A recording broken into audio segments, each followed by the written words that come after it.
Greetings and welcome to the United States Transhumanist Party Virtual Enlightenment Salon. My name is Gennady Stolyarov II, and I am the chairman of the U.S. Transhumanist Party. Here we hold conversations with some of the world's leading thinkers in longevity, science, technology, philosophy, and politics. Like the philosophers of the Age of Enlightenment, we aim to connect every field of human endeavor and arrive at new insights to achieve longer lives, greater rationality, and the progress of our civilization.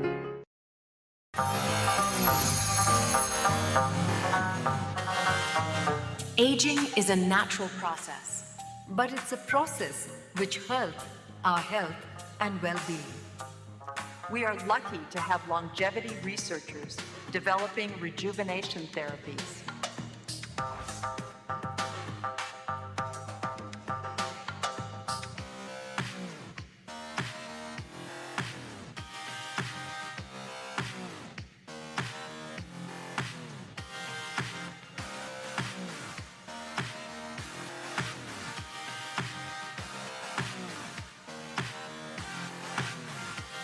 Welcome to TransVision 2025.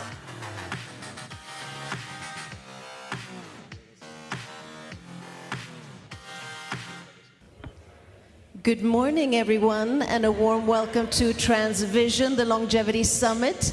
Thank you also to the Mayor of Madrid who did this early announcement, and thank you for getting up earlier and joining us. So it's a bit of a last-minute change, but always a positive one when we have the Mayor arriving. So what we'll do now is that Jose, our wonderful host, will host a 20-minute presentation, and then we'll resume with our original programming from 10. So just mingle, network, or speak to each other a little, and within 5 minutes, Jose will be back on stage. But a warm welcome, and it's going to be an amazing day, I'm sure of it.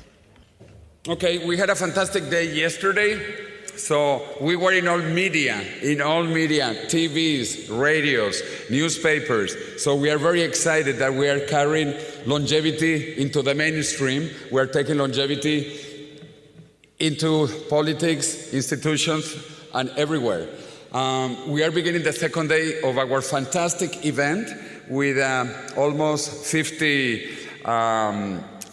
speakers, half of them international, half of them Spanish, and also 10 times more participants. We have 450 people registered, some for yesterday, some for today, but again, they are coming at 10 a.m., which is the official beginning time. We did this last year. It was a major success. We will do this again next year on October 1st, as you know. Is International Longevity Day, and my goal is to change the Spanish flag once again, because now the Spanish flag says Plus Ultra. Before it used to say Non Plus Ultra. Remember, this is the country far beyond, and I want to go from Plus Ultra today to Vita Plus Ultra, life far beyond. Actually, I was just talking to Steve Horvath. He told me just now that a third of the researchers in Altos Labs are Spanish. Isn't that incredible? A third of the researchers. So we are so proud of the Spanish researchers, even if they are not in Spain, because Madrid is our capital and the most longevous city in the European Union, and it is actually getting even more longevous, overtaking maybe Japan, and that is why we have this meeting here. And we have been with different people in the last few years. We brought also Juan Carlos Ispizua del Monte, who was at Salk Institute. He was the deputy director, and now he's in Altos Labs in Southern California. We also had 2 years ago. This sometimes goes faster than my mind. I need neural link connection. We had Shenya Yamanaka also here in Spain at the Royal Academy of Medicine of Spain, where we gave him the Spanish equivalent of the Nobel Prize in Medicine in Spain. And last December, we also had Peter Diamandis in Madrid, and he spoke about what he's doing with Evolution Foundation. And I'm really excited because This will change the game. This is a game changer. The X Prize that should be awarded by the end of 2030 with 600 teams participating, all the way from startups, big pharma companies, all kind of universities, hospitals, clinics. They are going for this prize. I was there with Peter, who studied with me at MIT, 1 year ahead of me, and he announced all the teams competing, over 600 teams, including 5 Spanish teams, and 1 Spanish team in the top 40 teams, even though it's from Barcelona, that's part of Spain. So we are happy about our Catalan team as well. But anyway, this is a game changer. By the end of 2030, I do expect to have biological rejuvenation with some therapies. And as Peter Diamandis has explained, the goal is between 10 and 20 years of biological rejuvenation for people over 50. Originally, it was for people over 65, and they lowered it to 50. So all of us will benefit from these therapies coming up. So that you come also next year, if you were not able to join our tours. So it will be 2 days before the conference again. We will go to the most beautiful city in Spain, Segovia, the city of my mother, to see the Roman aqueduct and the most impressive castle in the planet, which is the Alcázar de Segovia, the inspiration for Neuschwanstein, built by Ludwig II near Munich, Bavaria, and also the inspiration for the Disneyland Castle. So you have to come here and with me. As I said, we are enjoying this, being in all media. We read the Madrid Longevity Declaration in the 3 most important political places here in Madrid. At the office of the President of the Community of Madrid, which is the state of Madrid, at the Congress of Madrid, of Spain, the Congress of Spain, and at the City Hall, whose mayor we just were listening to, the mayor of Madrid. Today, during lunchtime, we will show 2 documentaries, Longevity Hackers, that is coming out now for Gaia TV in all European languages. It's coming out in French, in Spanish, in Italian, in German, because the original documentary is in English, but now through Gaia TV, it will be in the major European languages. I appeared there, and I am happy to say I was recorded here in the College of Medical Doctors of Spain.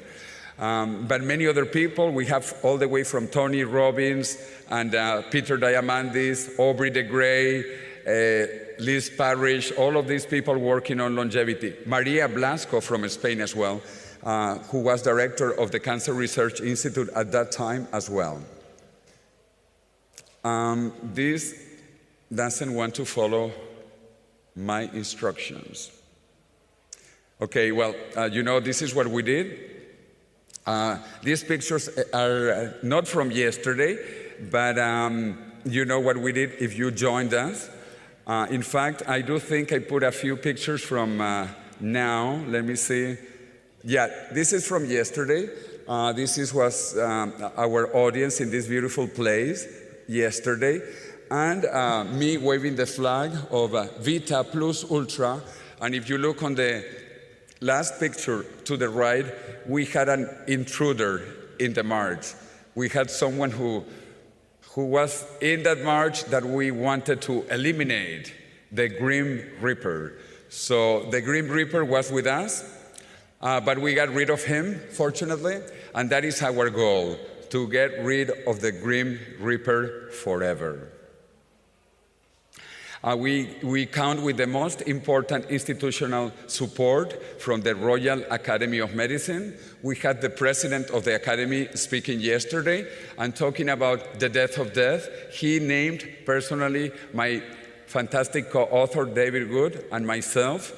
This is an honor, one of the most prestigious doctors in Spain, talking about the death of death. He's an oncologist, and he knows that there is already biological immortality, and he's not afraid to talk about it.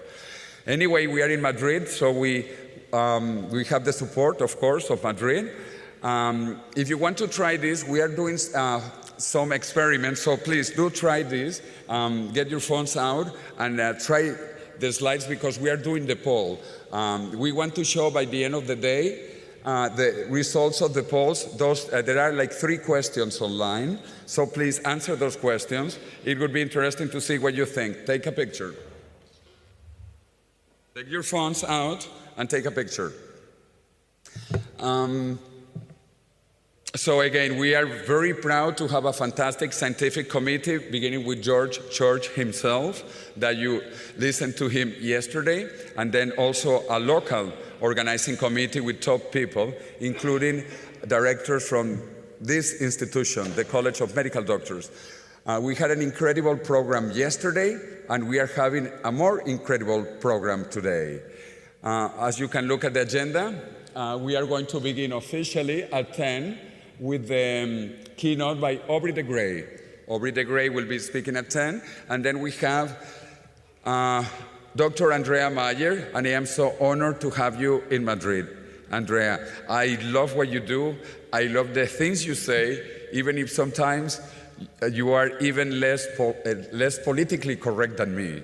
But you are a leader in this movement, so I truly admire what you're doing. So one of my favorite talks with Aubrey is Andrea Mayer. So she's giving the second keynote.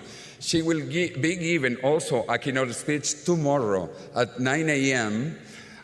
For the CEMAL. CEMAL is the Spanish Society of Anti-Aging and Longevity Medicine. She will be opening that event tomorrow. So, and she will be speaking in English, of course, but there will be human translation. There will be human interpreters translated into Spanish, so that you know, you can listen to her in Spanish instead of reading subtitles made by artificial intelligence. We have a packed day with many great speakers, many great institutions, and during lunchtime, we will show the 2 documentaries we are talking about, Longevity Hackers, part of it, only part of it because it's too long, and also we will show the premiere of a new documentary for Spanish TV. It's not out yet. It will be public in a month. It will go in public TV, national Spanish TV, and it's called The Last Man to Die. The Last Man to Die. And some of our speakers here also appear in that documentary. Of course, Aubrey de Grey, Liz Parrish, and some other faces that you will recognize. We will also have a special presentation during lunchtime about cryonics by Ben Best, who was president for a decade of the Cryonics Institute in Michigan. So we think also Plan B, as I call it, cryonics is Plan B, is also important. So we just added that to the program. Then, before beginning the afternoon sessions, we will listen again to the Beatles and Charlie Cam playing Yesterday that has been transformed into Tomorrow. Tomorrow, beautiful, beautiful adaptation using artificial intelligence with Paul McCartney singing Tomorrow and talking about immortality. So don't miss it out if you haven't seen it yesterday. This is the premiere, official premiere of that video in Europe, so don't miss it.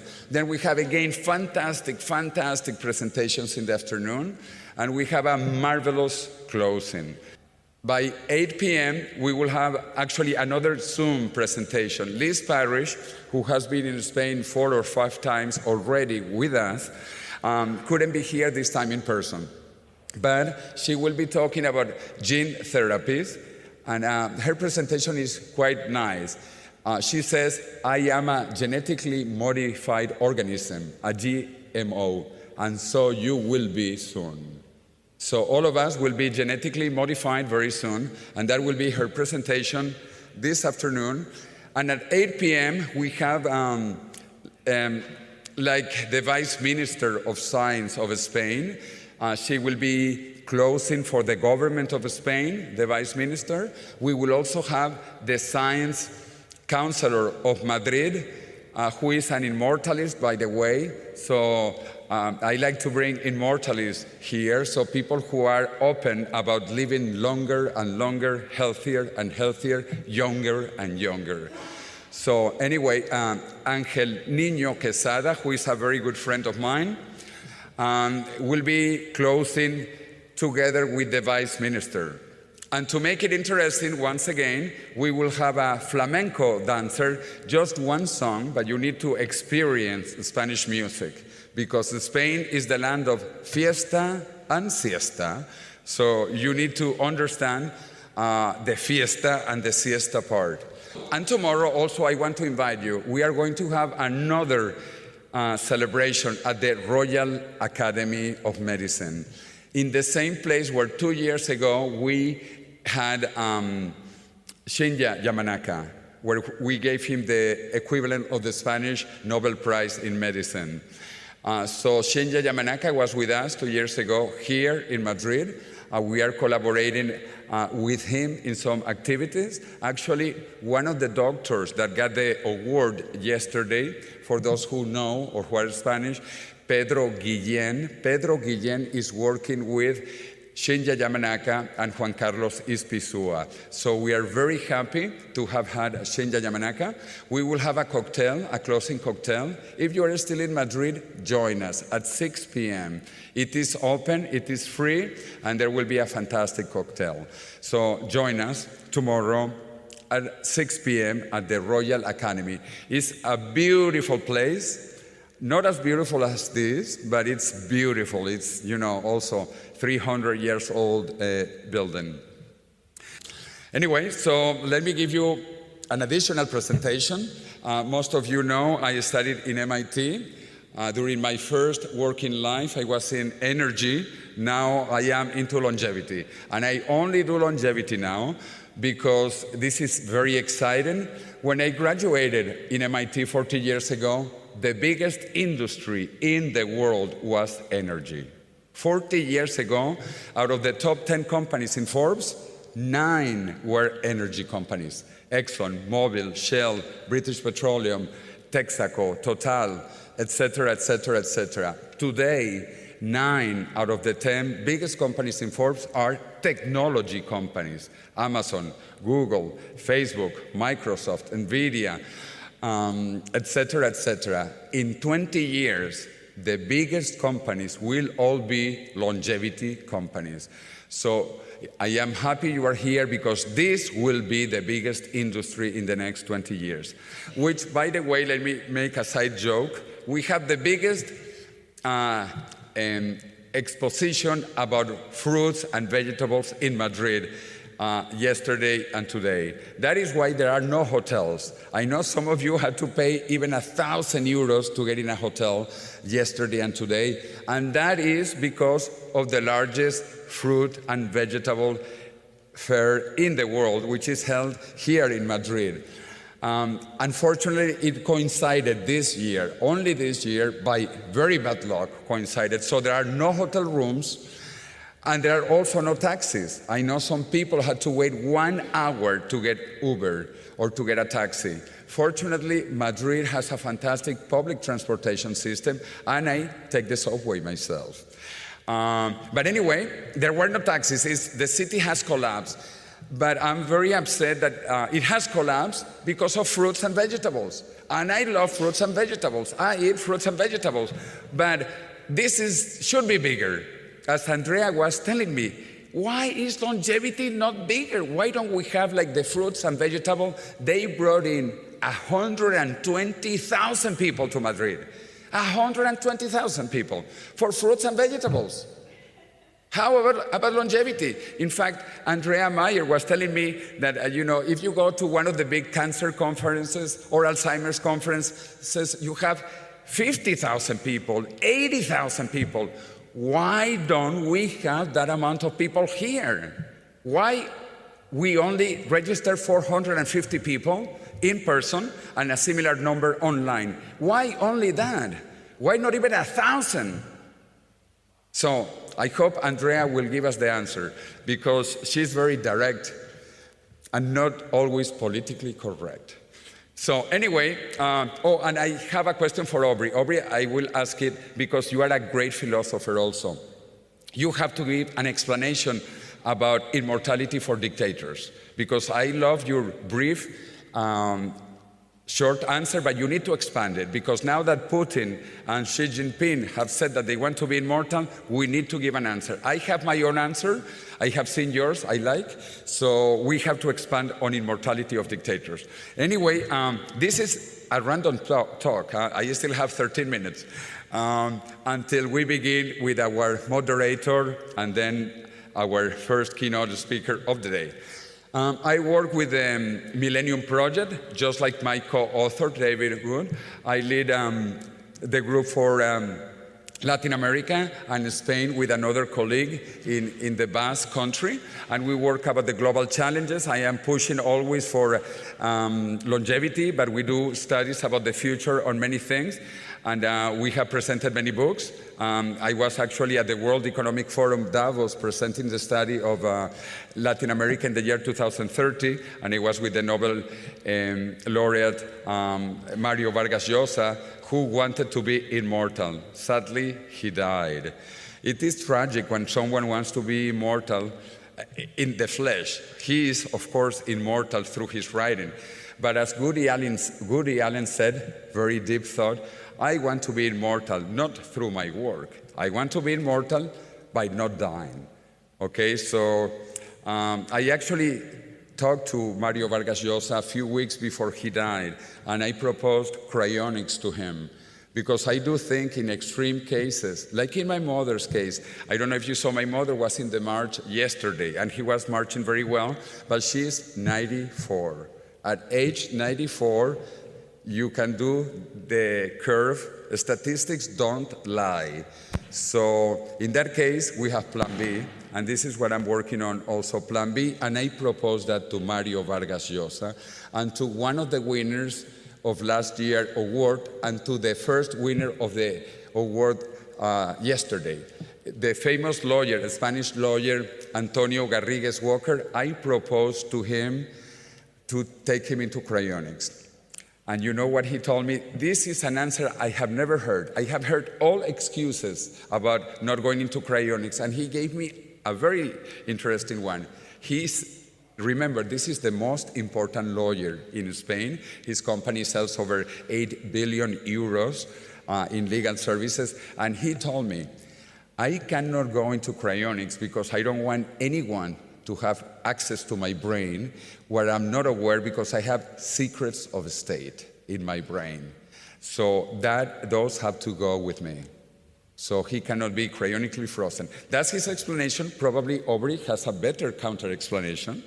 But that's what he told me, and I thought it was quite interesting. I never heard that reason for not to be into cryonics. Anyway, so we lost a great mind, Mario Vargas Llosa, and I hope we don't keep on losing great minds because they don't think about Plan B. And I am trying to get this moving, but it's not moving, so I just keep on trying and trying. Well, I was also with the US president a couple of times, first in person in Las Vegas and then on CNN talking about this. He's also interested in longevity, if you have any doubts about that. Anyway, we need to fix this before Aubrey speaks, please, because this is not working. So we had the pleasure to listen to Ray Kurzweil. I was with him together also in a conference, the biggest technology conference in Europe, which is called the Mobile World Congress. 120,000 people in Barcelona in our competition. And Ray Kurzweil changed for the first time his date for longevity escape velocity. Even though in his book that just came out last year, he still talks about 2029 to 2030. But then in Barcelona, in February this year, he changed it to 2032.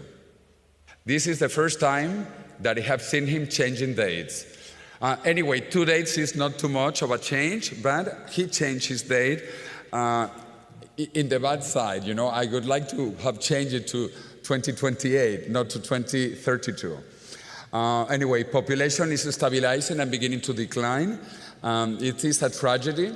It is a tragedy, but the economy keeps on growing exponentially. If you look at the vertical scale, this is an exponential curve of the GDP, gross domestic product, per country. There are already countries that have over $100,000 of income per year, per person. This is incredible, because until the 18th century, we were in what the famous British economist Malthus said, we were in the Malthusian trap, and the income was only $1,000 per person per year. Now, in the richest countries, we are over $100,000, and this keeps on increasing exponentially, which I think is beautiful.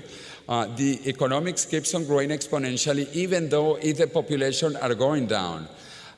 David and Aubrey, we need to fix the clicker before Aubrey goes. You can see that even the Dow Jones, the industrial index of the New York Exchange, is growing exponentially. With wars, without wars, with pandemics, with COVID, whatever, it grows exponentially. This is fantastic. There is an exponential growth of the economy. There is also, when this clicks, if it clicks, you can see that development is being faster and faster and faster. I am giving up on the clicker, and I will say next, next. So the economy is growing exponentially, next. And this began, next, next, hello. After we left the Malthusian trap behind. In the 18th century, there was no economic growth. And this is what Malthus called, or was called, the Malthusian trap. No economic growth. But with the Industrial Revolution that began in Britain, the world economy grew 100%. On the 20th century, it grew 400%. In this 21st century, it's probably going to grow 2,000, 3,000%. I am so excited about the possibilities of the future. Where do I click?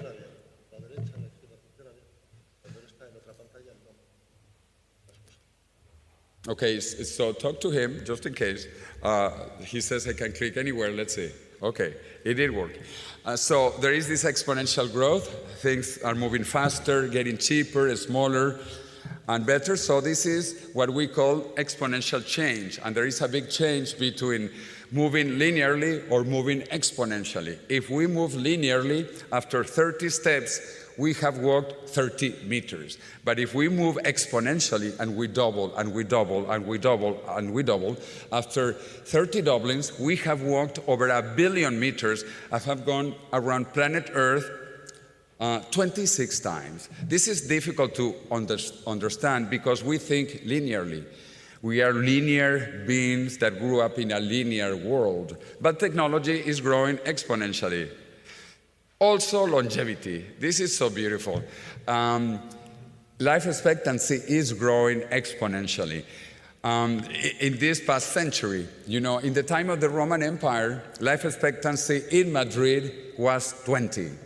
In the capital, in Rome, was 25 years during the Roman Empire. Then it went from 20 in Spain to 40 in the year 1900. To 80 years in the year 2000. And right now in Madrid is 86.1 years of age. If you look what is growing most is the red part, which is education. This is important because it's education, innovation, creativity. This is why humanity is advancing, because we are not just animals that sleep and work. We have education, and this is the sector that keeps on growing. We have more and more education, innovation. And hopefully this will solve everything. But there are people against technology, like the famous Luddites in the United Kingdom. When the United Kingdom began the Industrial Revolution that changed the world, there were people who didn't like technology, who didn't like robots, who didn't like machines, and they destroyed the machines. Fortunately, the machines won. And because the machines won, we live in this advanced world. Because machines make humanity, all of humanity, move forward in all areas. So I don't like the Amish because they are in the 18th century, or some other groups like where I was born in Venezuela. We have the Yanomami Indians. They don't want any technology, no technology. for thousands of years. They don't even want to speak the modern languages of Spanish and Portuguese. They don't want anything from the outside world. And that is okay. That is okay if that's really what they want. And I'm pretty sure that before there were people who didn't want wheels. You know, when the wheel was invented about 5,000 years ago, probably there were people who did not want wheels. You know, anything is possible. But to change that idea, Singularity University was born in 2009, and because I knew both Ray Kurzweil for 40 years and Peter Diamandis from MIT, you know, I got involved as one of the founding faculty of Singularity University, where we have had every year Aubrey de Grey, because of course Aubrey de Grey is the most famous public figure on these issues in the world, even though sadly he was called a charlatan by my alma mater. MIT Technology Review said that he was a charlatan in 2005. What is beautiful is that they said, forgive us, MIT Technology Review, because they saw that what Aubrey was saying was reality. But anyway, I'd like to talk about CACA. This will be the last thing I will do. You know, the CACA theory of evolution, of technology. When I went to MIT, I used punch cards. Punch cards had 1K.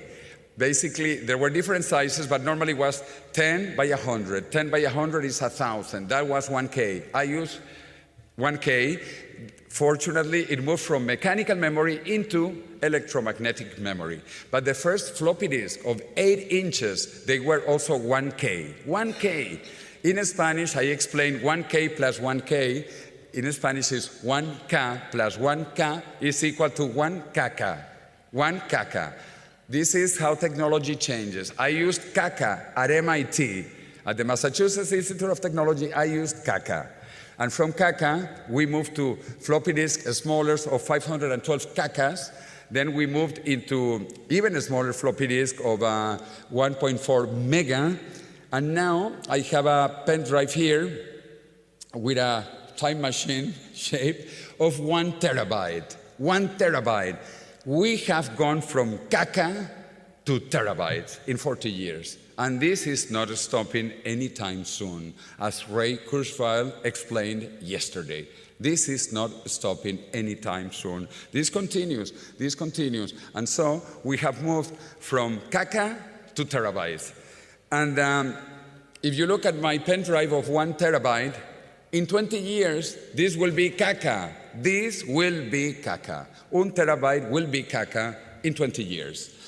And this is now starting in biology, because it's moving faster biology than computer science. If you look at the incredible acceleration of biotechnology, it's moving much faster than CACA and Moore's law, both in cost and in time. And with that beautiful thought about the CACA theory of evolution, I want to call back our fantastic moderator, Sabine von Gafke.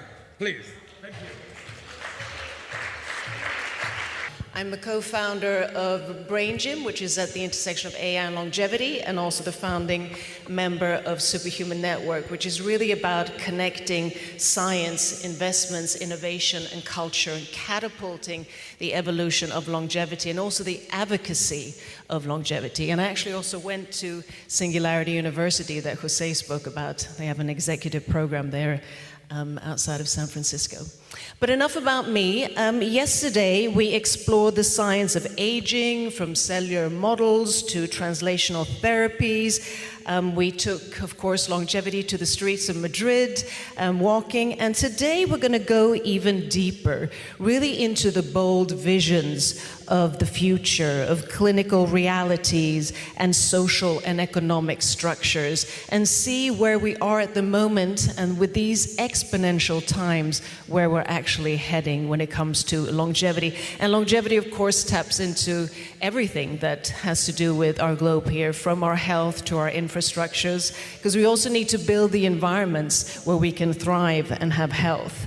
And with that, I think that's a perfect segue to introduce our first keynote of today, who really, as we've heard, is one of the most radical, but also one of the most enlightened voices in this field. And for decades, he's argued that the problem of aging is a problem that science can solve. And he's the architect of the concept LEV, Longevity Escape Velocity, that Ray, of course, spoke about yesterday and Jose mentioned today. And that is the idea that the medical advances can one day, 2030 through 2032, we'll see, keep us biologically younger than we are chronologically. And he's Chief Science Officer of the LEV Foundation, and he continues to push rejuvenation research from theory towards translation. Please give a round of applause to Dr. Aubrey de Grey.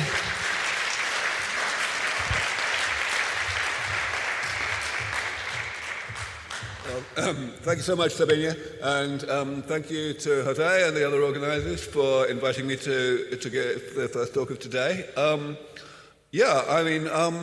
got a lot to say, and so it's probably rather good that I apparently have more than half an hour to say it, because the program the adjustments to the program caused by the mayor's schedule allowed an expansion of the program this morning. Jose mentioned that I have a particular answer to the question, won't dictators live forever? Which is one of the most common concerns that people raise when we talk about doing something about aging. When I give answers to these things, I've been doing it for a long time. And it gets very boring because nobody who raises these concerns actually wants to be reassured. They want to carry on thinking that aging is a blessing in disguise so that they don't get their hopes up and get emotionally invested in the idea that progress might happen in time for them. So I try to kind of be a bit humorous about these things, but at the same time I try to say what's true. So in the case of dictators living forever, my standard answer is that dictator is high on the league table of risky jobs. Not many dictators die of aging in the first place, and moreover, the ones that do tend to organize their own succession before they die, so they are effectively immortal anyway. But I don't usually give that answer when I come to Spain, because Spain is pretty much the only exception to this. Franco, of course, did not organize his succession, and Spain is, of course, a democracy again. So it's a little bit of a weak argument when I come to Spain. Nevertheless, here we are. All right, so since it's the first talk of the day, I thought I should give a fairly general overview of where I think we stand in the process of developing medicines that will bring aging under comprehensive medical control. Of course, I will also talk about the specifics of what we do at LEV Foundation. Oh, I should also say, I really ought to have made a different logo that had periods, full stops after the letters, because we don't call it LEV Foundation, we call it LEV Foundation. It's an acronym for Longevity Escape Velocity, of course. Let me start with a reference to the last talk of yesterday. Ray Kurzweil gave, as always, a really excellent survey of the concept of exponential growth and accelerating change. And as Jose just mentioned, he talked about his prediction of how soon we would reach longevity escape velocity. This is something that he's been talking about for a while. He gave a particular year, he likes to do that. He said he reckons we will get there in 2032. I think that's a little bit over-optimistic, only a little bit. I think that we will probably get there sometime in the second half of the 2030s, between maybe 2036 and 2039. So, that's not much of a difference. And of course, our predictions are probabilistic. So I say that I think we have a 50-50 chance of getting there within 12 to 15 years from now. But the main reason why I am a little bit more pessimistic in terms of timeframes than Ray is actually something that was highlighted in the first question that was asked to Ray at the end of his talk. Edouard Dabenet, I'm not sure if he's here today, asked the question, what are we actually short of right now? Do we need more intelligence or do we need more data? I believe we need more data, even more than we need more intelligence. And so the data that we need most, the data that's most important, is data that takes a long time to generate, because it's data on lifespan, on how long an organism can live when they are given this or that treatment. Now, the good news is that we don't necessarily have to work in terms of human lifespan. I believe it will be good enough to work with any other mammal, like a mouse, for example. And mice only live maybe 2.5 years. So it's not too bad. But we do have to work with mammals because we need to inspire humanity. As Jose just mentioned, it is scandalous that there are 1,000 times as many people in Madrid right now for a festival focused on fruits and vegetables as there are people at this meeting. It's ridiculous. So we need to change that. And the only way we will change that is by making real progress in animals that have legs and fur and so on.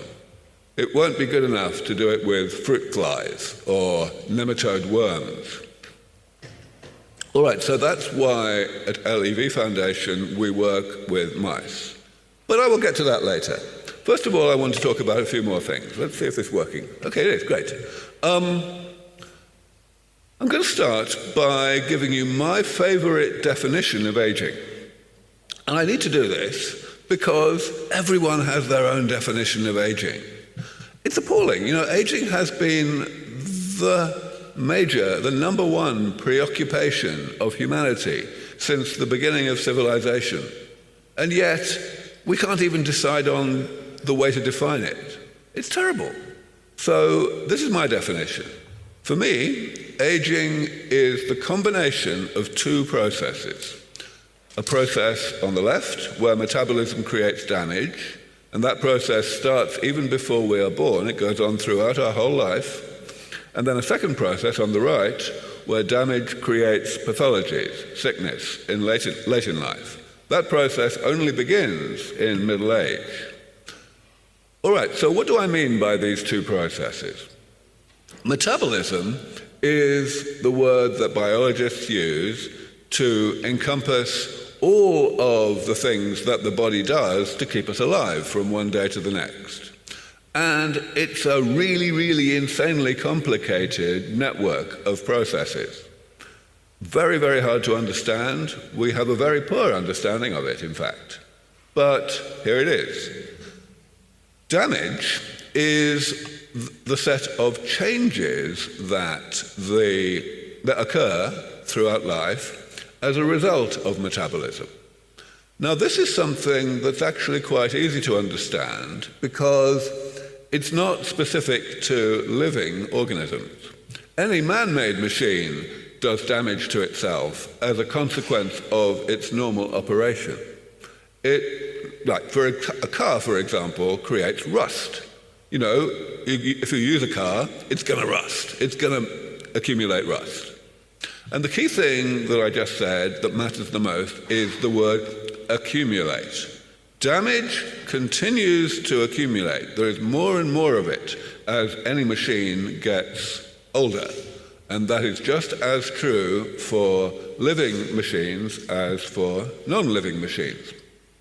Now, of course, The question is, why would I use the word damage to describe these changes that occur to the structure and composition of the body as a result of the body's normal operation? And of course the answer is the right-hand process here. The body is set up to tolerate a certain amount of these changes that happen as a result of being alive, but only a certain amount. Eventually there is more than that, and that's when the body's function starts to decline, both physical function and mental function. And that's what we call the pathologies of late life. So this is all you need to know in order to understand aging well enough to be able to think about how to fix it. Of course, it's important to understand as much as we can about the details of these processes and these concepts, but at the top level, this is enough to start thinking about how we might do something about aging. So first of all, what is doing something about aging in terms of this definition? It's very simple. We want to separate metabolism from pathology. We want to allow people to continue living, in other words, performing metabolism, without getting sick, in other words, without the pathologies emerging. So how would we do that? Well, first of all, let me talk about pathologies a little more. If you ask anybody, in what ways can people be sick, then they will give an answer that looks a bit like what you see on this table. They will say, well, there are infections. That's column 1, things that come from outside. Then there are inherited diseases, things that a small number of us get as a result of having genetic problems in genes that we inherit from our parents. That's column 2. Then there's the big one, the age-related diseases like Alzheimer's, almost all cancers, atherosclerosis, all the things that we are so scared of that happen late in life. And then nearly everybody will say that there's this fourth category of ways to be sick, which is not a disease. People call it aging itself. And it's not even very well defined. Things like frailty, things that consist of declining function without disease. That's what most people say. And there's a very big problem with that classification of ways to be sick. The problem is that the stuff in column 3 is called diseases, and the stuff in column 4 is not. And that makes people believe that the things in column 4 are inevitable, that they are off limits to medicine, even in principle. That won't do at all, because it's not true. Actually, the difference between column 3 and column 4 is purely semantic. It's just a matter of terminology. The things in column 3 are just the aspects of aging that we have chosen to give disease-like names to. And the things in column 4 are the ones that we haven't. That's all. So that's really important, because everybody knows that the things in column 3 are very much not off limits to medicine. We are spending a lot of money and a lot of time trying to develop cures for the things in column 3. It hasn't worked, and fundamentally the reason it hasn't worked is because we are mostly trying to apply the same kinds of medicines to column 3 that we have already applied to column 1. We are effectively treating the diseases of old age as if they were infections, and that's not likely to work. In fact, this is something that I can also illustrate with reference to my definition of aging. Remember that our goal is to separate metabolism from pathology. Well, we could in principle do this by separating damage from pathology. And that's what geriatric medicine today is all about. We try to forget about damage and to attack the pathologies directly as if they were infections. And lo and behold, it doesn't work. It's crazy because, of course, the damage is continuing to accumulate. So anything that tries to address the consequences of damage is bound to become progressively less effective as time goes on. Now, I'm not the first person to notice this or to say this. More than a century ago, a few people began to realize that attacking the pathologies of late life directly would never work. And they said, we need to be more preventative. In order to separate metabolism from pathology, we should not try to separate damage from pathology, but instead, we should try to separate metabolism from damage. Going back to the analogy with a car, this means basically making the body run more cleanly and create damage more slowly than it naturally does. And that's where the whole field of gerontology came from. We looked at the living world and we said, well, okay, some species live a lot longer than others. They somehow have better metabolism that runs more cleanly. So the idea was maybe we can emulate that if we study aging really well. But it also hasn't worked. The reason it hasn't worked is partly what I said earlier, that metabolism is an insanely complicated network of processes. But worse than that, it's a network of processes that creates damage as an intrinsic feature. The creation of damage is just inextricably intertwined with the things that we need metabolism to do to keep us alive. So that hasn't worked either. So that's why 25 years ago, I started to focus on a third way to separate metabolism from pathology, which is, of course, the maintenance approach. In the maintenance approach, we do not try to interfere with either of the two processes that comprise aging. Instead, we separate the processes from each other by going in and periodically removing some of the damage that metabolism has created. If we become good at that, then we can let metabolism create damage at the normal rate. We don't need to slow that down, because by removing damage, we can still prevent it from accumulating to the level that causes the right-hand process, that causes pathologies to emerge. Now, as I said, this is exactly what we already do successfully with simple man-made machines. This car is more than 100 years old, and it's working. It's working just as well as it was the day that it was built. Why? Not because it was designed to last 100 years. It was probably designed to last 10 years. But here it is. Preventative maintenance, if it is sufficiently comprehensive, just works. It just works. It completely transcends the idea of any kind of warranty period on the machine. Now, of course, in order to implement the maintenance approach, we do need to know some things about damage. We don't necessarily need to know very much about the mechanisms that cause damage to be created, but we do need to know what the damage is. So, back in the year 2000, I created this classification of damage. This is the left-hand side of this table.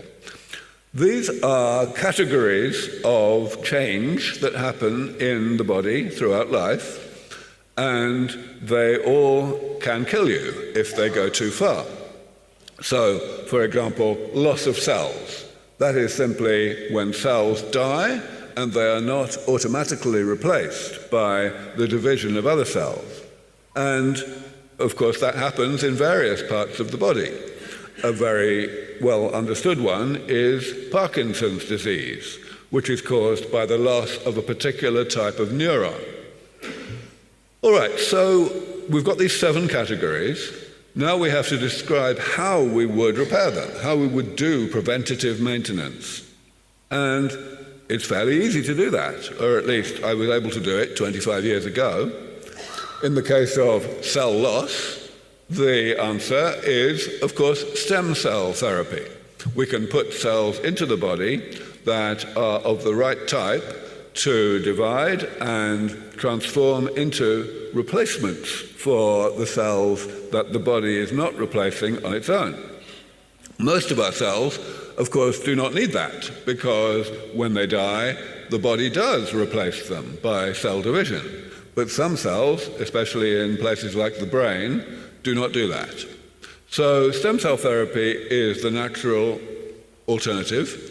And indeed, stem cell therapies are now in many, like I think 5 clinical trials for Parkinson's disease. And everyone is very optimistic that we will really be able to eliminate Parkinson's disease in this way. I will not go through all the rest of these, but of course I can always answer questions later. So, how's it going? Are we making progress? Well, even 25 years ago, stem cells were a very interesting idea. Lots of people were looking at them. There was plenty of research. So I have never actually worked on stem cells, because other people were doing it. But most of the other, in fact, really all of the other categories were at a much earlier stage of development. There were, some of them, were my own ideas, how to do the maintenance. Mostly it was ideas that were not being pursued within the biology of aging. They were being pursued for other reasons. But now, well, it's not good. We still only have a few hundred people at this conference, but it's a lot better than it was. We have a few hundred companies now, startup companies that are pursuing these things. This is really good news. And, we also have alternative approaches. We heard a bit yesterday about partial reprogramming, which is, in some cases, a very promising way to address cell loss that's easier in some ways, in some cases, than stem cell therapies. It probably won't work to help Parkinson's disease, but in other cases it may very well help. And that's really good news. And in fact, all of the other categories now have multiple different ways, potentially, to be repaired. So this idea has now become very widely accepted. As I mentioned, when I first put it forward, it was quite controversial. A lot of people thought that it was unscientific. But 13 years later, a group of very eminent scientists, including Maria Blasco, who was here yesterday, put out a paper called The Hallmarks of Aging, which has become by far the most highly cited paper in the whole of the biology of aging this century. And it's basically the same idea that I had put forward a decade earlier. So it's very gratifying that this is a concept that has now become mainstream.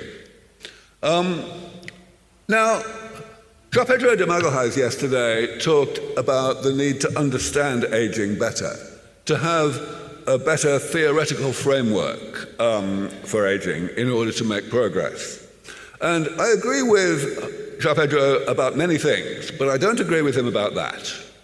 I think that actually we already understand aging well enough to be able to make progress in fixing it. And I often use the precursor, the example of the immune system. The immune system is a really complicated part of the human body, or indeed the body of a mouse. And we still don't really understand the immune system very well. In fact, my wife, Natalie Coles, gave a talk yesterday about Maria Brañas, who was the oldest person in the world when Natalie drew her blood. There was a particular finding that Natalie highlighted, which we completely don't understand. A very, very large population of a type of white blood cell that is normally very rare. There were huge numbers of this particular type of white blood cell in Maria Brañas's blood. We have no idea why. So our understanding is very poor. But our understanding of the immune system 200 years ago was a tiny fraction of what it is today. We understood very, very nearly nothing about the immune system. Why do I mention that? Because 200 years ago, a few people took the tiny amount that they did understand about the immune system, and they thought about it and developed ideas for addressing infectious diseases using what they knew. And it worked. Edward Jenner and Louis Pasteur saved millions and millions and millions of lives just by inventing really simple elementary medicines like vaccines, or even just the concept that hygiene is a good idea.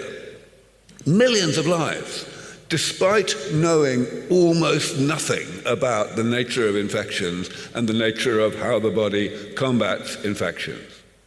I believe that we can do the same thing with aging. We must always remember that the body is on our side. The body is not fighting us, trying to kill us. The body is trying to keep us alive. It just doesn't have all the tools that it needs to keep us alive forever. So our job as medical researchers and as medics is simply to give the body a few more tools, a few more things that it can use to augment what it already has. And those extra tools can be really primitive in some cases. How do we know that? Well, the main thing we know is that in mice, we can already extend lifespan quite a bit by various techniques. There's one technique that is not really relevant to our work to extend the healthy lives of human beings, and that is something called calorie restriction. Most of you have heard of it. It works really pretty well in mice. You can get them to live quite a bit longer if you don't give them as much food as they would like. But it works progressively less well in longer-lived species. And we understand why that is true. It's really a product of evolution. We just have a weaker ability to respond to calorie restriction than short-lived organisms do. So I think there is actually too much attention given to calorie restriction and to drugs that emulate calorie restriction. But we have plenty of other ways now to extend mouse lifespan. And what's most important is that some of those ways work well even if you start them in middle age. Mice normally live about 2.5 years. We're interested in things that work even when you don't start doing them until the mice are already 1.5 years old. And we've got a lot of them now. So I believe that we can potentially get a big increase in lifespan, much more than we can get with calorie restriction, just by using things that we already have in our toolbox. Now, I'm talking about mice rather a lot, right? Why? Well, I don't care about mice. I know nobody cares about mice. But the thing is, we do care about mice as a means to an end. If we really can, once we really can make a huge difference to how long mice live, people will believe, the world will believe, that soon we will be able to do the same thing for human beings. We just need to get there. I've mentioned already most of what is on this slide, that calorie restriction does not work so well in long-lived species. Also, it doesn't work so well when you start late in life. So, we're making no progress making those approaches work better. And we will not, because it's an evolved response. But with damage repair, with the maintenance approach, we have the potential to go further. So, what am I doing about this? Well, at LEV Foundation, we are trying to do exactly what I have described. We are taking interventions, treatments, that other people have already shown to work in mice, starting late in life, and we are putting them together in the same mice at the same time. That is the way that we think we will get bigger results. We think that we should be able to get an additive effect. So, in the first experiment that we did of this nature, which started nearly 3 years ago, and it ended about 6 months ago, we took 4 treatments. I have them listed here. The first one is actually not a maintenance thing, a damage repair thing. It is a calorie restriction mimetic. That's to say, it's a drug which causes the body to think that it's not getting enough food. And it works pretty well. But as I say, it will not work so well in humans. The other 3 are types of damage repair. One of them is to give these old mice some new blood stem cells from young mice. Another one is to give mice an additional amount of telomerase using gene therapy. This was inspired actually by some of the work of Dr. Blasco, who spoke yesterday. And the third one, which was also discussed yesterday, is to give it a senolytic, a drug that specifically kills off a type of cell that we accumulate during life, and it seems to be bad for us. And we used this thing called galactose-conjugated navitoclax. As I say, we started when the mice were already 1.5 years old. And, well, it went pretty well. Back. There we go. So in the female mice, we had 10 treatment groups, a group that was getting all 4 of these treatments, a group that was not getting any of them, and 8 groups that were getting some subset of the treatments. And the result was quite encouraging. Excuse me. The group that were getting all of the treatments is denoted by the red line here, the thick red line. And as you can see, they were doing better than anybody else. On the x-axis is the age of the mice, and on the y-axis is the proportion of the mice that were alive up to a given age. This is called a Kaplan-Meier curve. And the thick blue line is the control mice that were getting none of the treatments. And as you can see, the mice that were getting some subset of the treatments were somewhere in the middle. So that's what we hoped for. We got an additive effect. But we did not do any better than what calorie restriction can do, or indeed rapamycin on its own, which is what we want to do. We want to get, ideally, 2 or 3 times as big an effect as we can in this experiment. The male mice, it was more complicated, but basically the same concept. And we measured many, many things about the health of these mice, like their memory and their physical agility, their strength, their hearing, their eyesight. The curvature of the spine is something that is studied in mice because it changes with age. So lots of things. And we still have to analyze a lot of the data that we obtained in this way. I always like to emphasize that I don't really work on longevity. I work on health. Longevity is a side effect of health. And that's why it's important to work on health. We want to keep people alive for as long as possible, but the way we will do it is by keeping them healthy as long as possible. And of course, this is not a new concept. Another thing that came up yesterday, which a couple of people mentioned, is that the goal of our work is to add life to years, not just to add years to life. I want to highlight that a lot of people are tempted to omit, to leave out the word just in that sentence. People will say the goal is to add life to years, not years to life.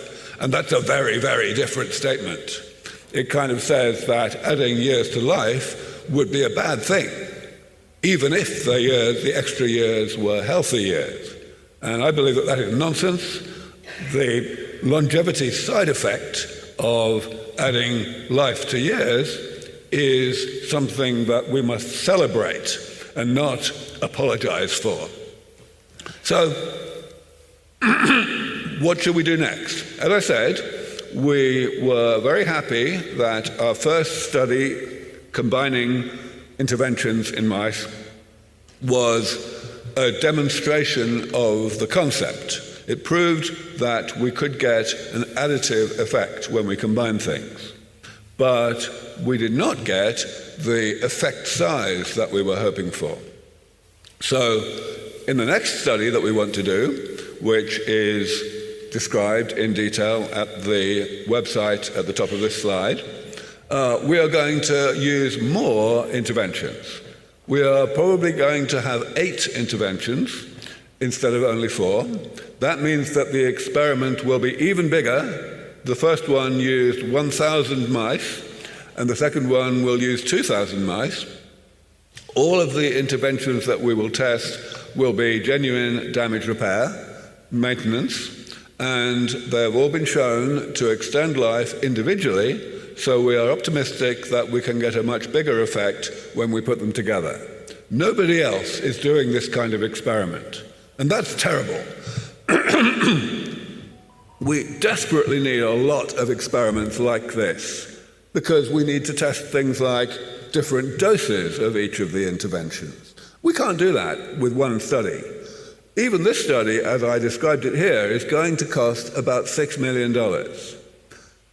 Jeff Bezos just gave, a few years ago, $3 billion to a new company, Altos Labs, to investigate aging. Mehmood Khan, who spoke at the beginning of yesterday's session, leads a group called Hevolution in Saudi Arabia, which is funded to the tune of $1 billion per year for 20 years. And they are not doing this kind of experiment either. You know, it's got to be done. It's the quickest way to bring human aging under proper, comprehensive medical control. So, as I said, we are using more interventions next time because we think it's got a better chance of giving a big result. But I want to highlight something that really comes back again to what Ray Kurzweil said last night. Progress is accelerating. It's still far too slow, but it's really accelerating. In the time 3 years ago when we were designing the first study, we had hardly any choice.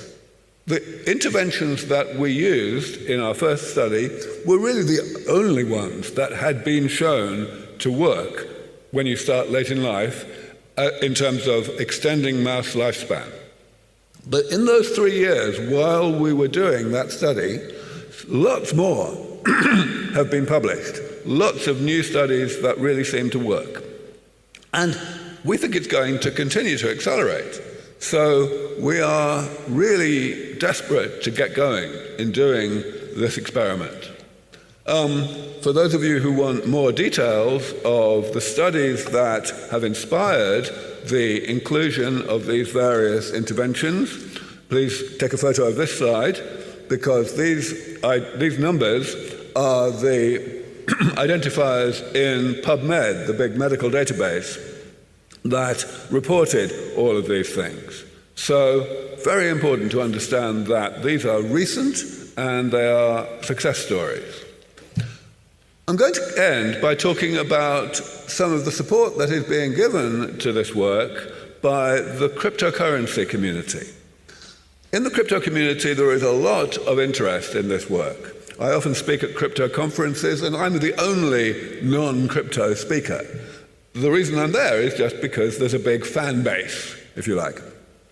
And some of those fans got together over the past several months, and they created a token, a cryptocurrency token that's called Aubrey, A-U-B-R-A-I, and it's, of course, based on me and our work. and you can buy it. And if you do, you will be helping our work. Yeah, we get the transaction fees.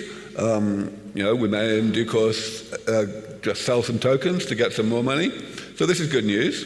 The guy Mark there that I'm mentioning there is actually Mark Berniger, who is the co-founder of another conference series that happens each year in Stad in Switzerland.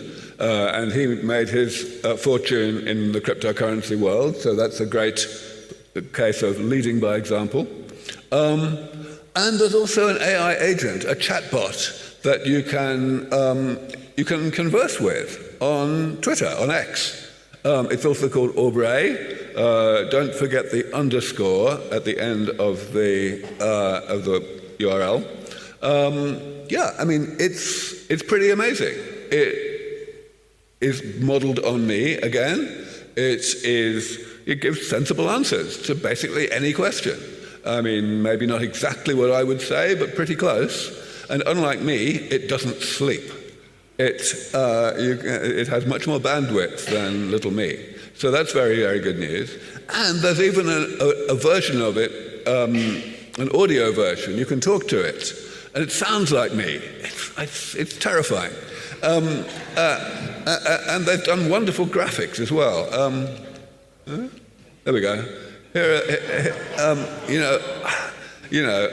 just don't know what to say. It's pretty incredible. So we're pretty happy about this. So I will just end by talking about advocacy. There are many really powerful advocates for longevity here. Of course, Jose is one of the most important. And I've been, doing a lot of advocacy for the past 20 years, as well as overseeing a lot of the science. We need a war on aging. And when I say that, I do not mean something like the war on cancer that happened 50 years ago in America. That was very significant in terms of the increase in funding for cancer research, but in actual numbers, in dollar terms, it was tiny. It was imperceptible to the American public. We need a war that is on the scale of COVID. 5 years ago, humanity was faced with a new challenge, and humanity faced that challenge and took it on, and COVID was defeated. Think about what happened then. Everything that we thought we knew about institutional bureaucracy and regulatory inertia and so on just was thrown out of the window. Governments just ignored all of the rules that they had created because they knew that the priority was to save lives. And yes, it was dangerous. And I think we can now say that probably quite a lot of people died as a result of the haste with which vaccines were developed and distributed, and a lot of people are still sick as a result of those vaccines. But when I say a lot, it's actually a tiny, tiny fraction of the number of people whose lives were saved by those vaccines as a result of the vaccines being distributed really fast. It was less than a year from the time COVID emerged to the time that vaccines had been developed and distributed globally. Before COVID, the quickest that had ever been done was more than 10 years. So that is a lesson for humanity. When we actually want to fix something, we can. And a medical thing. And now that we've done it once, we can do it again. The problem, of course, is that COVID was a new problem and aging is a very, very old problem, which we have put out of our minds. So what we need to do is make the public care about aging. When the public care, governments will care, and everything will just happen. So we need to get influencers, Joe Rogan, Oprah Winfrey, people like that, to be out there saying, now's the time to have a war on aging. And I believe that that will happen when the subject matter experts are able to come out and say, yes, we have made so much progress in mice that now we can actually predict, not as precisely as Ray does, but somewhat, we can predict how soon we will have a chance of bringing human aging under medical control. Once the subject matter experts in this field find it possible to predict timeframes, which I've been doing for 20 years, then I believe the war on aging will start. So I will stop there. Thank you very much for your attention. Of course, we can only do this work because of the money that is donated to LEV Foundation. So I've put the QR code up there for anyone who wants to help. We wrote a review last year which describes the science of work in more detail. That's in the middle. And I will be happy to take questions if anyone wants, or I'll be here for the whole of today and tomorrow actually at Samal. So I will enjoy talking to all of you. Thank you.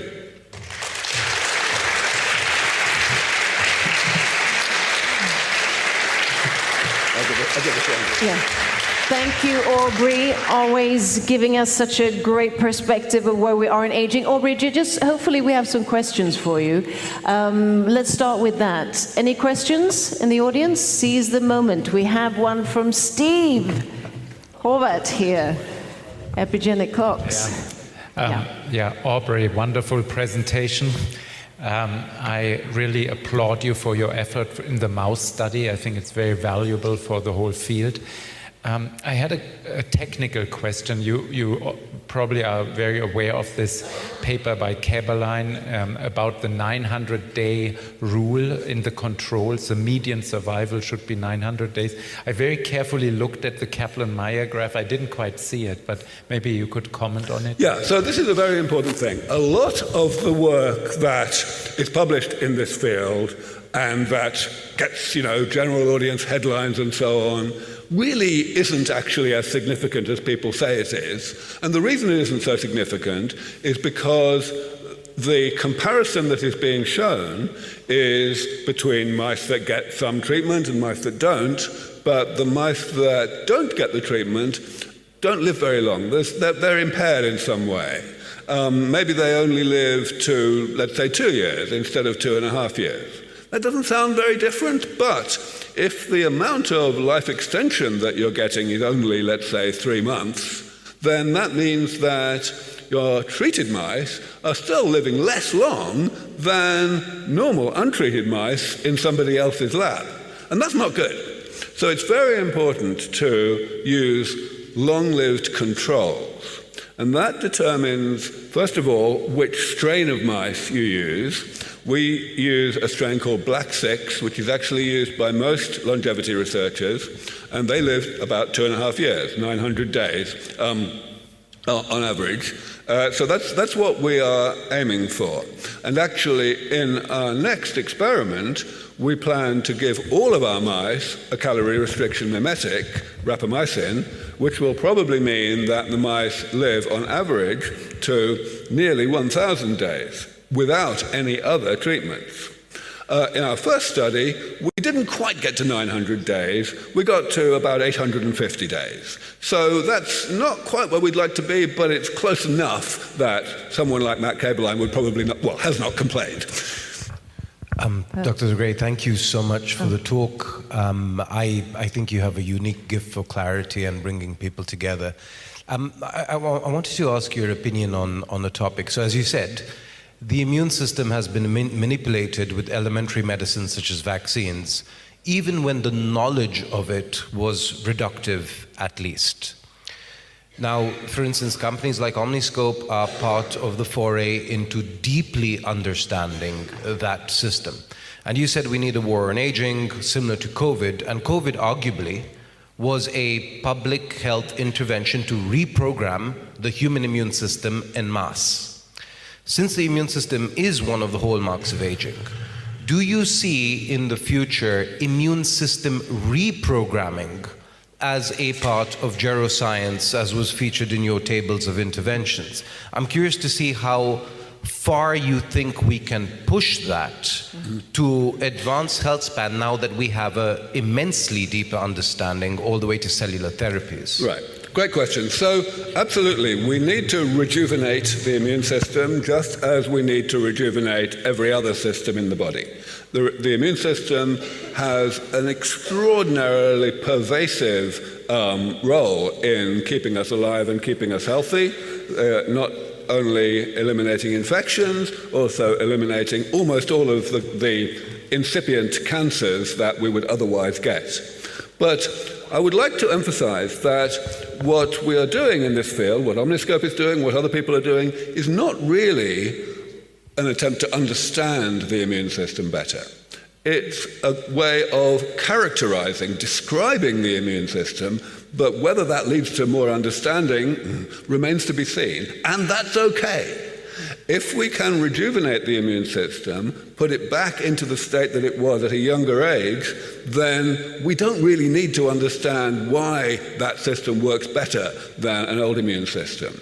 Another great and really important example, which actually Steve Horvath was involved with a couple of years ago, is to rejuvenate a very important component of the immune system called the thymus. This is an organ that creates a big subset of our white blood cells called T cells, and it atrophies really early in life, like in early adulthood. We get away with that. It's kind of evolution allows it to atrophy because by the time it atrophies, it has already created a population of T cells that keeps us pretty healthy for decades after that. So we kind of don't need to make any more. But of course, now that we are living so long, we do need to make more. So rejuvenating the thymus is an absolutely essential part. But again, we don't really understand everything about how the thymus works. We understand a hell of a lot more than we did 200 years ago, but there's plenty that we don't understand, and that's fine. Just a brief question there, and then we have to end. It's good to have time frames to make the change. It's also good to have orders of magnitude. How big do you think we should use mice to fight aging right now? How bigger should it be? Right, so this is a really important question. One of the concepts that I introduced many years ago is the concept of longevity escape velocity, which was mentioned earlier. And the idea here is that if we can postpone the health problems of late life, so that means column 3 and column 4 in that table I put up, if we can postpone those things by 20 years, then we're basically done. We've done the hard part of bringing aging under comprehensive medical control. Because basically, in 20 years, we can be very sure that we will improve those treatments so that we can give the same people who are 20 years older some new rejuvenation that will give them another 20 years, and so on. So it's the reason I use the term escape velocity is because it's a bit like gravitational escape velocity. If you fire something up into the sky at a slow speed, it comes back down. But there is a certain speed above which it doesn't come back down. So that's kind of similar. Now, it turns out, if you think about that longevity escape velocity is easier to achieve for long-lived species than it is for short-lived species. That's the other way around from everything we normally think about in the biology of aging. Normally, long-lived species are harder to help. But in the case of longevity escape velocity, it's touch and go whether we will ever reach LEV with cats or dogs. I am certain that we will never achieve it with mice. Because even if you double the lifespan of mice, you will not have enough time to figure out what to do next to double the same mice's lifespan again. All right, so what do we need to achieve?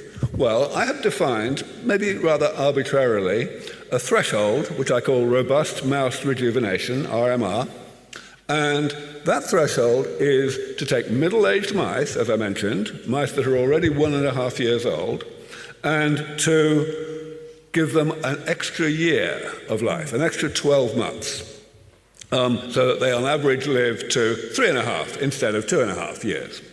Now, why did I choose that threshold? Because what we can currently do is 4 months. We can take mice that are 1.5 years old, normally live to 900 days, we can get them out to slightly over 1,000 days, maybe 1,200, maybe 1,030 or 1,050 if you're lucky. Now, the thing is, we could do that half a century ago. We've made no progress. João Pedro mentioned this yesterday. You know, it's pitiful how much we have failed to do. So that means if we can get 12 months, that's 3 times the effect size. That would be really dramatic. It wouldn't be longevity escape velocity, but it would be dramatic enough for people, for all the subject matter experts to go out there saying, yes, we are in a different world. So that's my threshold. I think. Thank you for that thorough answer. Thank you, Dr. Aubrey. Thank you. So now is the time for my co-author to give a fantastic presentation. Okay, if there is another picture like this. A fantastic presentation about the longevity dividend. So welcome, David. Thank you so much.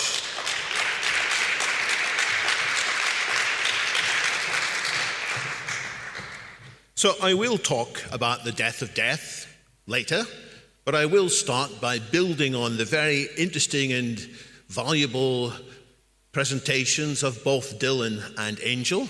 I will talk about the longevity dividend, but I'll talk about a problem with the longevity dividend, which I'll call the longevity dividend paradox. And I'll also talk about how we can solve that paradox and take full advantage of the dividend. I'll start with a frightening chart. Various people are frightened by this chart.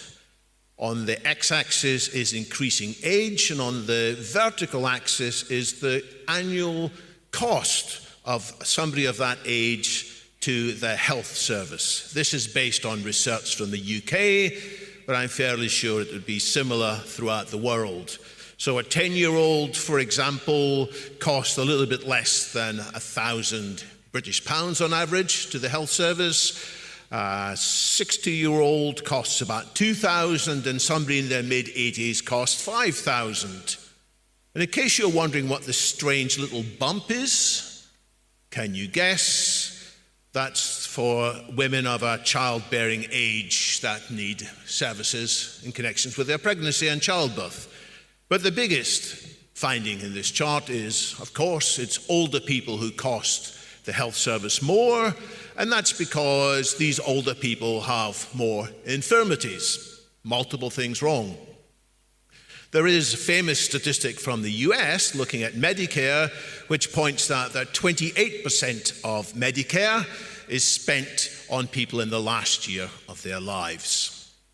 Now, what frightens people is they imagine what's going to happen if people live even longer. And they're worried that this chart's going to keep on going up and up, with more costs, with more old people, and even more costs with even more old people. Which is why some politicians in unguarded moments say, I wish these old folk would hurry up and die.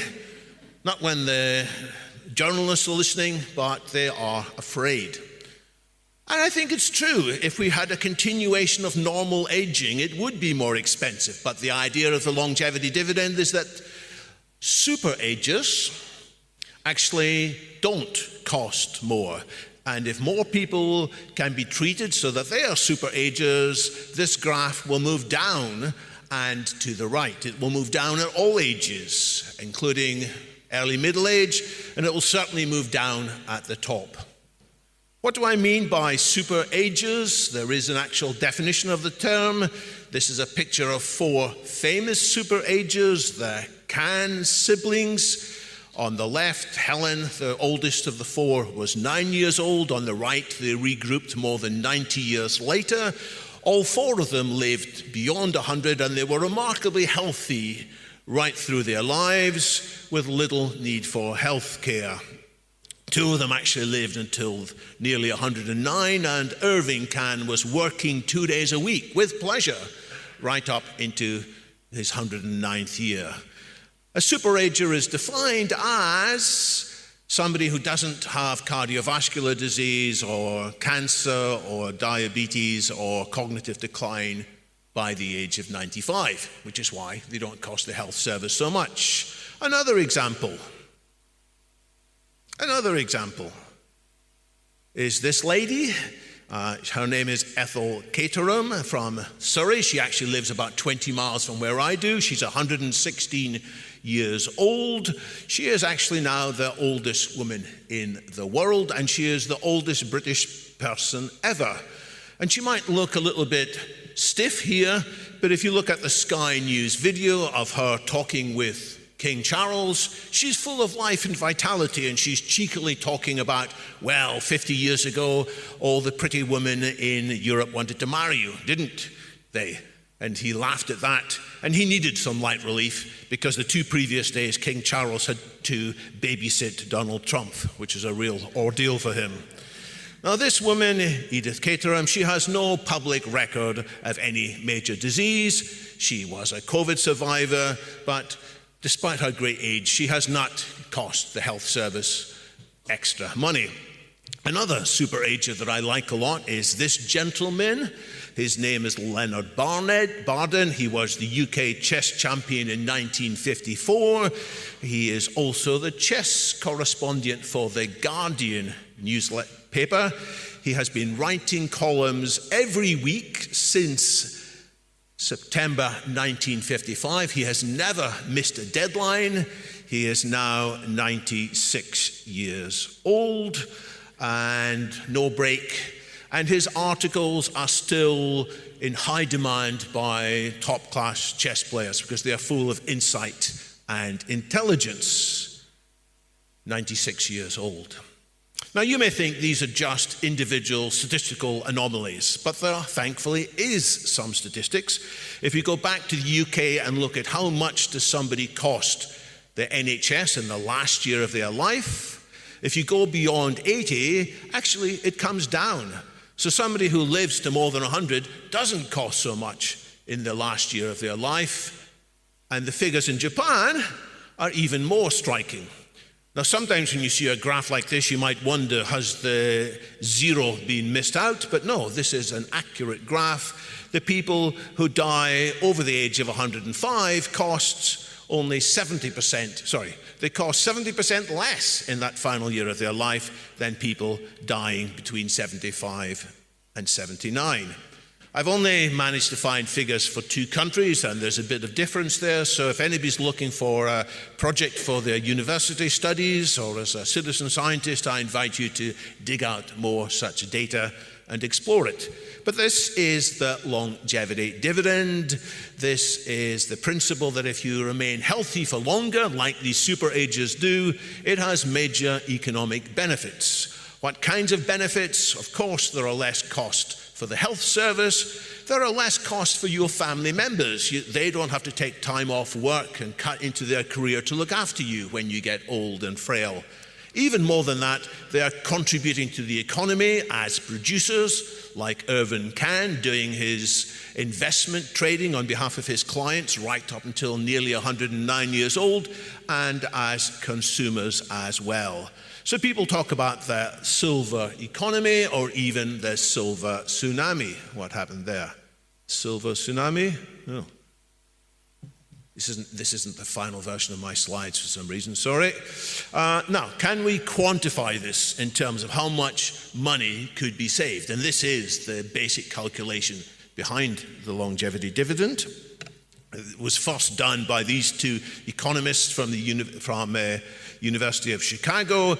They calculated that between 1970 and 2000, the increased longevity, the fact that people remained active and contributing to the economy at longer, older age, contributed $95 trillion over that period.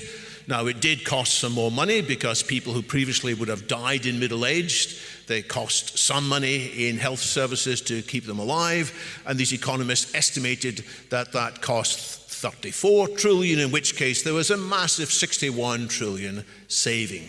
And other economists, such as William Nordhaus, has done his own calculations. He says that maybe 40% of the growth in general national product is due to people living longer and being active in the economy longer. So that all happened without anybody sitting down and saying, let's make it happen.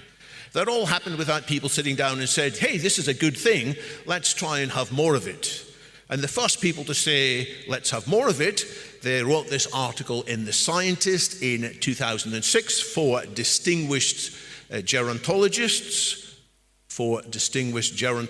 J.L. Shansky and others, and they basically argued it is economically sensible, that is financially wise, for society to prioritize research, not just into diseases of aging, not just into individual aspects of aging, but aging as a common root cause, which can be addressed.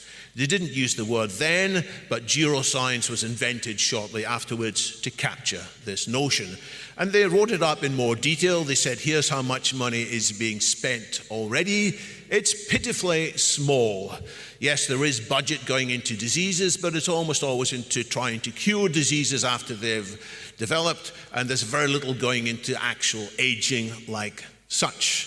Very little going into what we call geroscience. They said, please, members of the US Congress, don't just give us 35 million, give us more like 1 billion to research into this. And if you do this, we expect that over a period of time, we will slow down aging by about 7 years so that these costs aren't coming soon and we'll have more time. So did the US Congress listen? Did politicians around Europe and the US say, yeah, great idea? No, they did not. Now, in some countries, it's a little bit better. Saudi Arabia have put some money into this recently. Singapore has put some money into this recently, but it's still only a fraction of what a sensible economic argument would say should be done. And that is the longevity dividend paradox, that although there's a strong economic argument, and you heard it also from Dylan, politicians aren't acting on it. And the question is, why not? And I'm going to offer you 4 reasons which people tell me when I talk to them. I'll put them all on this chart, and then I'll spend the rest of my presentations analyzing these 4 answers and what, if necessary, can be done about them. The first is, some people say, this kind of thing isn't what government should do. You know, it should be left to VCs and the marvels of the free market. There's no need for government to come along and put money into this kind of preventative measures. Other people say, well, there is a paradox, but it's a paradox in human nature.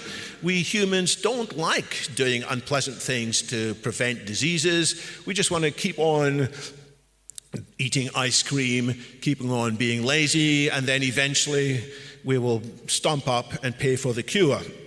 And this is tied to the argument we often hear that big pharma would make no money out of prevention. Big pharma just want to make people sick so they can treat them when they're sick. That's the second argument. Wonder if you would put your money on either of these 2 arguments. Argument 3 is that there's no consensus on why the money should actually be spent. There's so many different things. If you ask everybody in this room what you'd like government to spend money on, we might all say, yes, spend money on researching longevity, and they'd say what? And we'd give them about 60 different answers. So there's a confusion. And the final answer is that people say, well, yeah, I like your argument. I would like to take the advantage of these trillions, but frankly, I don't believe it. I don't believe that there would be these benefits, but I don't believe that you have any idea how to make people live significantly longer and healthier. And we heard it from Angle. Angle's takeaway from ARDD is, yeah, we're all still going to die. We heard it from the Longevity Biotech Fellowship that was meeting recently in Valencia. There is no proven solution. So people say, yeah, it doesn't matter how many zeros go go in front of the decimal point, whether it's hundreds of millions, or hundreds of billions, or trillions, or tens of trillions. It doesn't matter because you don't know how to achieve it. So which of these 4 arguments would you think is the most significant? Let's look at argument 1. This is complete nonsense. Governments do get involved in actions to prevent ill health, to prevent accidents. For example, they got involved and they told the car industry in the middle of the last century, you should take safety more seriously. And the car industry executive said, we don't like to talk about safety because people want to buy into the fantasy of speed. And eventually the government put through enough laws to mandate safety seat belts and crumple zones in cars, and to mean that when they did have accidents, there were much less casualties.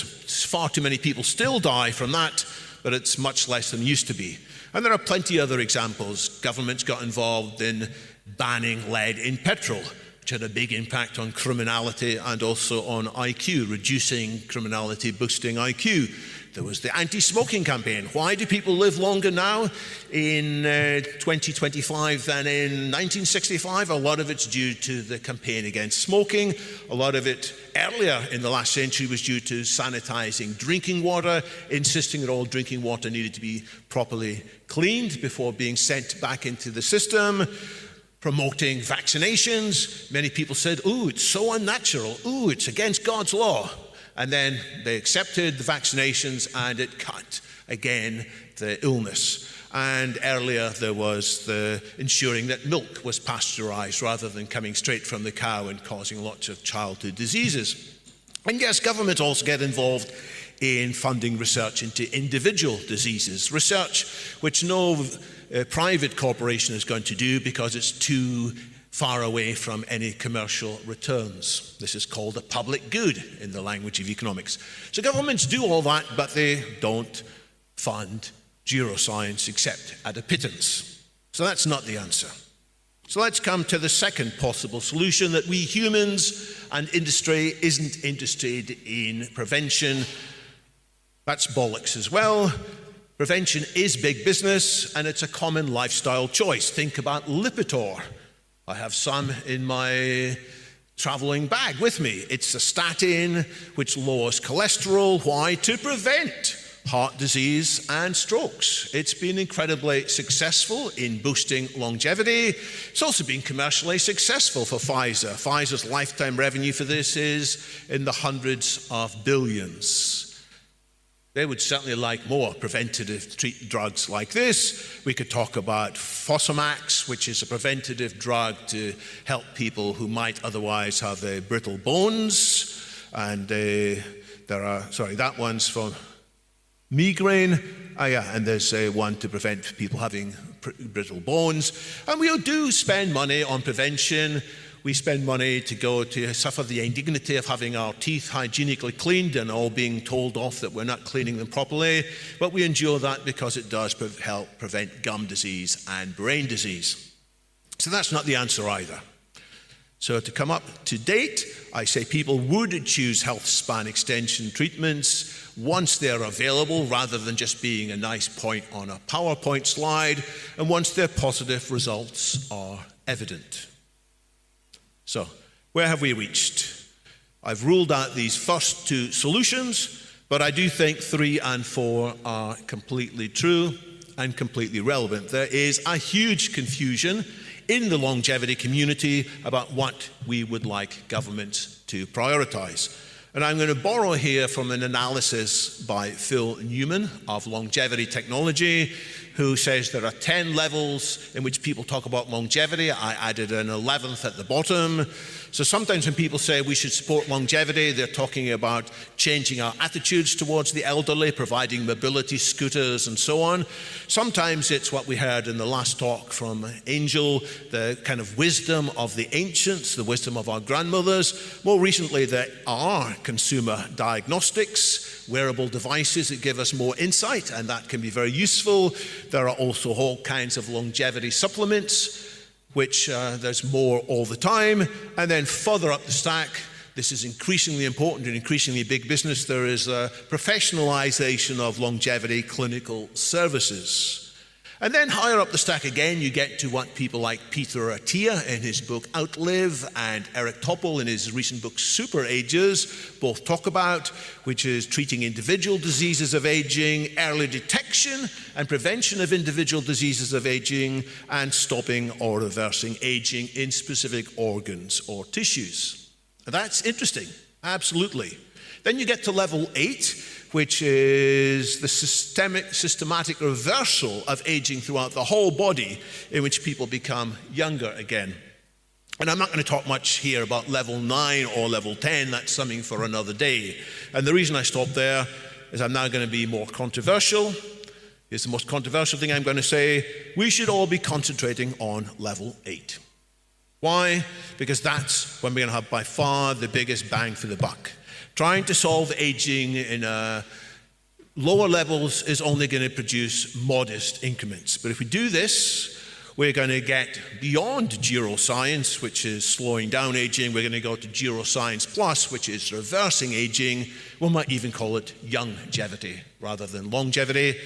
And I might change the title of my talk from the youngevity dividend, so from the longevity dividend to the youngevity dividend. But where are we? There is now the question of evidence. And we have a sad situation of what has sometimes been called the vicious cycle of unchanging minds. The people who control funding, whether it's inside governments, whether it's large philanthropic funds, they say, well, I'm not sure where I should invest, because they're not getting particular pressure from the public to invest in specific areas. The public, in turn, aren't getting pressure from their thought leaders, the people who've got huge YouTube following or the people who host very popular talk shows. They're not giving specific advice, and they, in turn, are not getting clear advice from the actual longevity scientists. If some of these podcast leaders were to attend the Longevity Biotech Fellowship, they'll come back and say, well, there's nothing happening here, is there? Let's go and spend your money, I don't know, in developing new flavors of ice cream, or developing new vapes for this big business, or finding cleverer ways to make people click on ads. That's where there's productivity. And why aren't the community, us here, why aren't we more unified? It's because we haven't yet got clear evidence that we can point to. And why isn't there clear evidence that we can point to? It's because the most promising scientific experiments have been starved of funding. And you go round this cycle. But we can drive the whole cycle in reverse. We can make it the virtuous cycle of minds changing. If there is sufficient catalyst funding, we can apply it in a particular area that will produce quick results. And basically it has to be mice, because you can demonstrate not just biomarkers are changing, because the public are right to be skeptical about biomarkers, because you can measure all kinds of biomarkers and get contradictory answers, and you can get people who claim their biomarkers have gone down because in some aspects they're becoming younger, but in yet other aspects they're becoming more frail and prone to death. So we've got to demonstrate that you can actually keep something like a human, a mammal, a mouse, long and alive and healthy for much longer than before. And with this happens, more of the rest of the longevity community are going to get off their skepticism. They're not going to be afraid to say, actually, it's happening and it could happen quickly. That's going to change the minds of the strong influencers in society, the people with large YouTube followings. That in turn is going to cause members of the general public to suddenly say, yeah, we had a war against COVID, we need a war against aging. It is abominable that my parents, my grandparents are getting old and weak. We should be doing more to support them. There are things we can do to support them, and that's going to make politicians wake up, and that's going to drive more funds around this cycle. Now you may say this looks a bit simple, you may say this looks a bit naive, and I agree. So I have a larger version of this chart, which would take me 20 minutes to explain, but don't worry, I'm not going to walk you through it. But basically it builds in phases. There's a kind of a longevity escape velocity aspect to this too. You get to a certain velocity and that brings in more funding, which builds even higher. The points I will address at the very bottom there, Robust Mouse Rejuvenation 2, is the experiment I think will make the big difference. And when we go around that cycle enough times, we will get not just mouse rejuvenated, we will get humans rejuvenated, robust human rejuvenation. We will get the longevity escape velocity. We will get aging solved for everybody with huge economic benefit, perhaps by 2040 or perhaps by 2035. But there still is an Achilles heel here. We need to get this thing started. And until recently, that would have been the end of my talk. But I do need to tell you that in the last few months, LEVF, the Longevity Escape Velocity, has now got funding to keep us going due to remarkable actions by the decentralized science community, Aubrey de Grey talked a bit about this morning, but it's such an important piece of news, I just want to talk you through it again. There's an agent which is called Aubrey. It's built on AI by a combination of LEVF and two of the most significant and important organizations in the decentralized science space, Vita and Bioprotocol. It's been specially trained on Aubrey de Grey's insights, his podcast appearances, his YouTube appearances, his books and publications, and it is tied, very importantly, to decentralized science funding, such that when people buy or sell these tokens, first of all, we've already had $500,000 allocated to us, which have got our pilots running, and every time there's an exchange, there is 0.7% which is allocated for extensions. Why do people buy these tokens? In part because it gives them access to their agent at a deeper level. It allows them to take part in conversations about the future of this project. It shows their support for LEVF, and it also shows that they want to being involved in creating longevity science. So that's my talk. It is the longevity dividend is within our grasp via support for RMR2. And if you're still not convinced, I can point you to an article I wrote in the Mindplex magazine recently, which goes through the whole lot in more detail. And that article is called 10 Ways to Help Accelerate the End of Aging. Thank you very much. I forgot to say, I like to joke about David, and you saw this fantastic presentation, really beautiful, that he studied in Cambridge, England. I studied in Cambridge, Massachusetts. But also, look at our ties. He has the tie with the book in Spanish, and he has the tie with the book in English. So we have different ties for different audiences, so we are very proud to be promoting this internationally.